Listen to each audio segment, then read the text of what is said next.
Salut à tous, salut à toi. Aujourd'hui, je t'enregistre mon premier podcast et je sais même pas si je vais en faire d'autres, je sais pas si je vais continuer.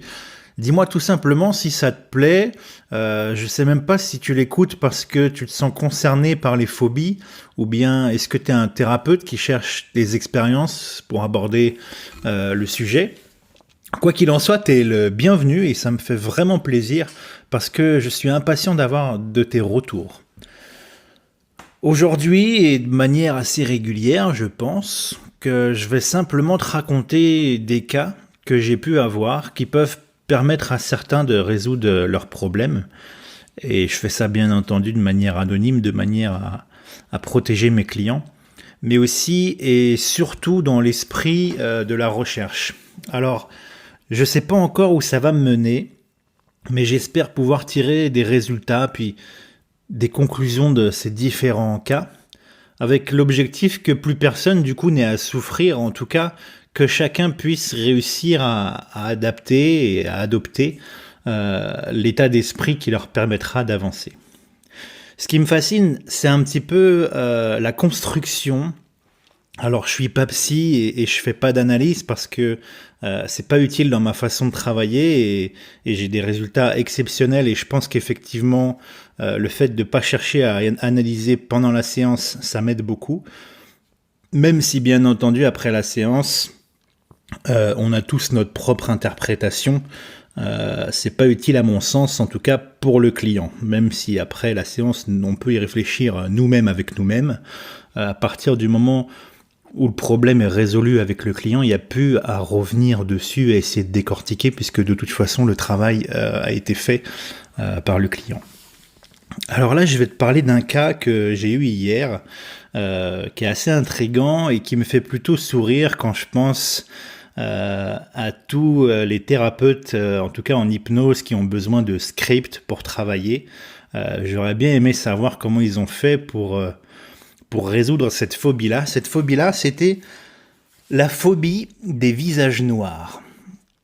Alors jusqu'à temps de voir la cliente, je savais pas si c'était une histoire d'esprit, de métaphore ou quoi, ou si c'était vraiment des visages noirs de personnes africains ou autres. Et donc effectivement, c'était bien ça, c'était bien la peur des hommes et des femmes noires. Ce qui était génial, c'est que cette femme était mariée avec un homme noir. Et donc je lui demande, mais du coup, comment c'est possible? Elle me dit, bah, il est tellement gentil, il est tellement bien, tout se passe bien qu'on s'est marié, mais elle dit, je peux pas le voir, ça me fait peur. Elle dit, je me suis marié avec quelqu'un qui me fait peur. Et même ses amis, tout ça, il y a beaucoup de personnes noires et ça la gêne. Alors au téléphone, tout va très bien. Mais quand elle les voit, elle se renferme, elle peut plus parler, elle regarde ses pieds, et donc ça la gêne vraiment parce qu'elle est pas du tout raciste, en tout cas d'apparence. Et puis elle a réellement envie de résoudre ce problème, donc on fait comme avec n'importe qui, on aide cette personne qui demande de l'aide. Donc je vais pas te décortiquer la séance, mais je vais t'expliquer un petit peu comment ça s'est construit. Donc je te remets un petit peu tout dans l'ordre, hein. Donc c'est quelqu'un qui a commencé depuis toute petite par avoir peur du noir, avoir la phobie du noir. Elle pouvait pas rester dans le noir toute seule, c'était pas possible. Euh, et puis petit à petit, et tu vas comprendre pourquoi, ça c'est plutôt intéressant. Cette phobie du noir a disparu, donc il n'y avait plus aucun problème. Par contre, elle s'est transposée sur la phobie des visages noirs. Donc je te reconstruis un petit peu dans l'ordre ce qui est sorti pendant la séance. Cette dame était, comme tout le monde, un bébé à un certain moment, et quand elle était bébé, elle a un souvenir qui lui est revenu pendant la séance, c'est qu'elle était dans le noir et qu'elle pleurait, et qu'il y a un sentiment d'abandon, une sensation d'abandon, de ne plus avoir d'importance, d'être délaissée qui a commencé à se créer. Donc jusque-là, rien de particulier. Peut-être qu'effectivement, elle est restée longtemps en pleurant, ou peut-être pas, peut-être que c'est juste la sensation qu'elle a eue, et ça en fait je m'en fiche parce que ça va pas m'aider pendant la séance. Et puis j'ai pas à tirer de conclusion parce que je sais pas ce qui s'est réellement passé, et puis ça changera rien sur le résultat. Et puis, du coup, elle a commencé à construire une peur du noir depuis cette époque-là, liée avec l'abandon. Elle pouvait pas rester dans une pièce noire parce que ça lui rappelait plus ou moins inconsciemment ce moment-là. Et puis un soir, elle devait rentrer du collège, elle était en 6e, 5e. Et puis, il faisait noir, c'était les soirs, elle n'avait pas envie de rentrer toute seule à pied, donc elle a appelé sa mère pour savoir si elle pouvait venir la chercher. Et sa mère ne voulait pas ou n'a pas pu venir le chercher, ça c'est pareil, peu importe, le résultat c'est le même. Et donc du coup elle a dû rentrer toute seule chez elle en traversant cette fameuse nuit noire qui lui faisait très peur. Et donc un petit peu pour se venger, ou en tout cas pour donner de l'importance à ça, quand elle est rentrée à la maison, elle a fait croire qu'elle a été agressée.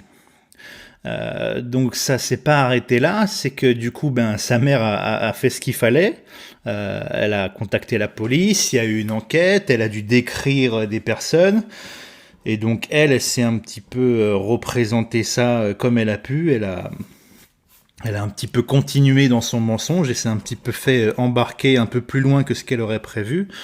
Et donc elle a décrit une agression par un homme noir. Et à partir de là, sa phobie, sa peur s'est transposée. Elle avait plus peur du noir, mais elle avait du coup peur des visages noirs. Parce que c'est vraiment ces visages-là qu'elle a vu, qu'elle a décrit. Je pense qu'il y a eu des portraits robots, et donc du coup, les portraits robots, de toute façon, c'est toujours assez flippant. Et quand on en voit un, c'est quelque chose qui nous marque. Et donc, à partir de là, ça s'est transformé en phobie des visages noirs.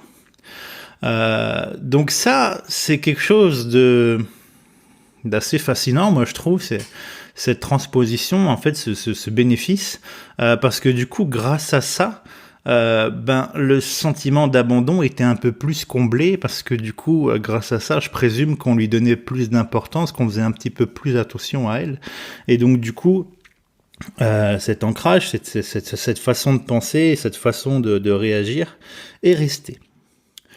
Donc, j'ai pas encore de retour, ça fait qu'une journée. A priori, la séance s'est bien passée, parce qu'après, on fait toujours une projection, essayer de s'imaginer dans une scène.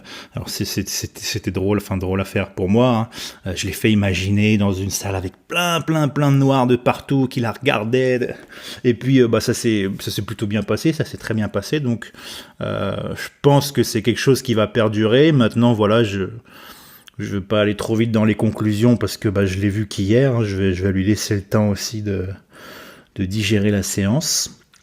Mais voilà, je voulais raconter ce cas-là qui peut porter à des questions, qui peut porter aussi à sourire. C'est quelque chose de pas évident et qu'on peut pas trouver dans les scripts, hein, pour ceux qui cherchent, qui demandent sur les groupes, sur les forums.